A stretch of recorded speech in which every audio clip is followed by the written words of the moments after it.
교회력에 따른 PPT 매일 말씀 묵상 2021년 4월 22일 목요일 너로 말미암아 내게 복. 오늘의 말씀 창세기 30장 25에서 43절, 사도행전 3장 17에서 26절. 오늘의 말씀 첫 번째 본문 창세기 30장입니다.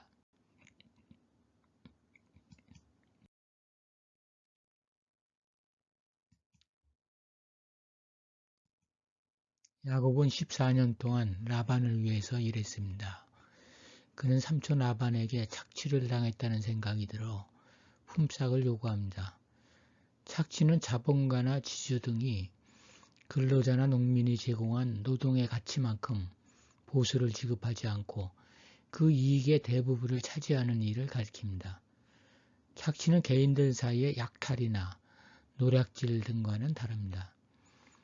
야곱은 라반에게 자신의 품삯으로 얼룩진 양을 달라고 합니다. 라반이 그 흥정에 동의합니다. 당시 목자들이 품값으로 적게는 새로 태어나는 짐승들의 10%를, 많게는 20%까지 받았던 것을 감안하면 야곱이 요구한 것은 매우 미미한 것이었습니다. 게다가 근동 지역의 양들은 대체로 희고 염소들은 검정이거나 갈색이었으므로 야곱이 요구한 양과 염소는 비정상적인 것으로 볼 수 있습니다. 이에 대해서 라반은 야곱의 몫이 얼마 되지 않을 것으로 예측하고 기꺼이 동의했습니다.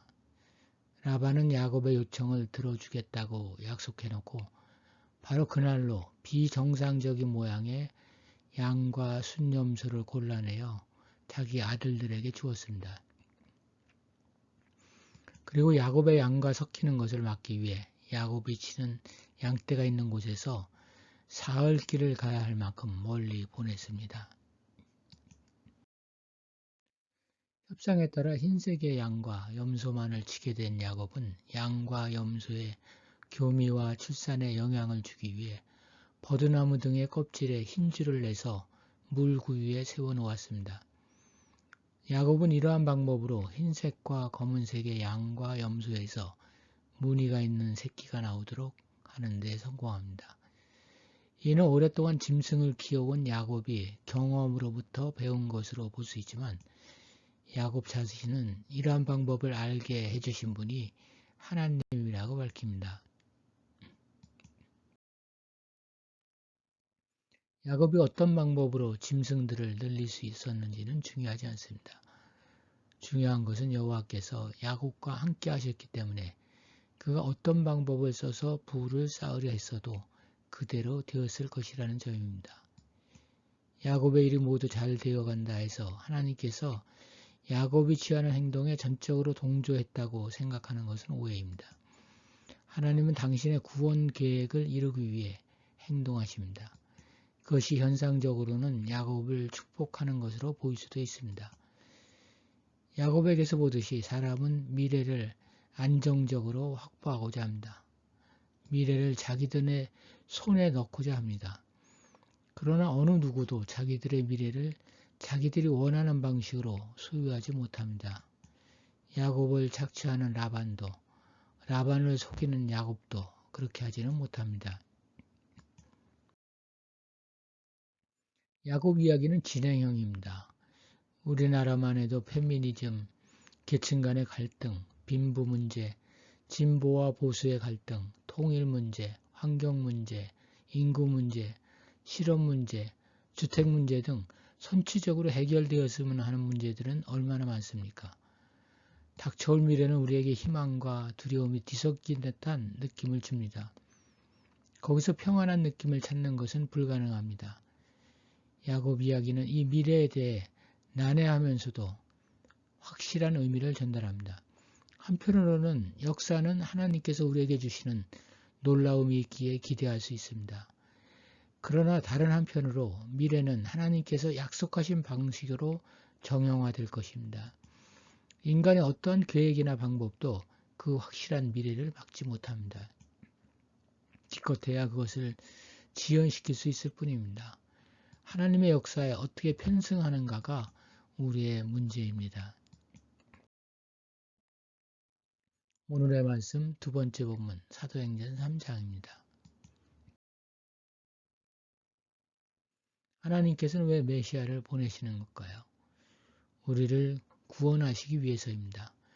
그런데 여기서 무엇으로부터가 누락되거나 간과되기 쉽습니다. 하나님은 우리를 죄로부터 구원하시기 원하십니다. 그래서 그 일을 감당할 메시아가 필요하며, 그래서 메시아의 사명은 무엇보다 죄를 사하는 것입니다. 그래서 베드로는 이스라엘이 메시아 예수 그리스도를 못 박은 죄에 대해 회개를 촉구합니다. 그리고 이어서 예수 그리스도의 정체와 역할에 대한 설명과 메시아 예수를 부인하는 악함으로부터 돌아서라고 권면합니다. 예수님은 어느 날 갑자기 이스라엘에 등장하신 분이 아닙니다. 그분에 대해서는 모세, 선지자들에 의해서 벌써부터 오시리라고 예언된 분입니다. 대부분의 유대인들은 모세에 의해 예언된 이 선지자를 여호수아라고 생각했습니다. 베드로는 이 선지자가 예수 그리스도라고 말하고 있는 것입니다. 사무엘은 사사와 이스라엘 왕들 사이에 과도기에 살았던 인물로서 선지자 반열의 첫 번째, 즉 최초의 선지자로 간주됩니다. 그리고 그분이 메시아로 오신 까닭은 아브라함 언약을 완성하기 위해서입니다. 하나님께서는 아브라함에게 그를 통하여 모든 민족이 복을 받는 계획을 세우셨습니다. 하나님은 아브라함에게 자신의 아브라함의 자손들, 즉 유대 민족을 통해 세계를 축복할 것이라고 약속하셨습니다. 그래서 아브라함의 후손인 이스라엘에 예수 그리스도를 보내신 것입니다. 그러니 먼저 이스라엘이 예수를 메시아로 영접하여 복을 받고, 이어서 땅 위의 모든 나라들이 복을 받을 수 있도록 해야 한다는 것입니다. 하나님은 유대 민족이 구별되고 거룩한 민족이 되어서 하나님에 관해 세상을 가르치고 메시아를 소개하며 이 세상에서 하나님의 사역을 계속적으로 수행하기를 기대하셨습니다. 그러나 솔로몬 시대 이후로 유대 민족은 하나님에 관해 세상에 알리는 그 사명을 포기했습니다. 그리고 예수의 지상사역 시대와 사도시대 때에도 이스라엘은 여전히 메시아를 배척했습니다. 그 메시아 예수는 승천했다가 세상에 다시 올 때까지 지금 하나님 우편에 앉아 계십니다. 앞서의 말씀에서 라반이 야곱에게 여호와께서 너로 말미암아 내게 복 주신 줄을 내가 깨달았노니 라고 말합니다. 전적으로 사적인 생각이지만 내가 누군가에게 복이 된다는 말은 은혜스럽습니다. 이스라엘을 생각하면 더욱 그렇습니다. 하나님께서 이스라엘로 말미암아 열방에 복을 주고자 하셨지만 이스라엘의 거부로 그와 같은 계획은 영원히 무산되었습니다. 예수 그리스도의 오심으로 말미암아 구원의 은총을 받은 우리는 누군가보다 먼저 믿어 누군가의 복이 될 수 있는 가능성이 열려있는 상태입니다. 세상에는 남에게 복이 되기는커녕 해를 끼치는 사람이 많습니다.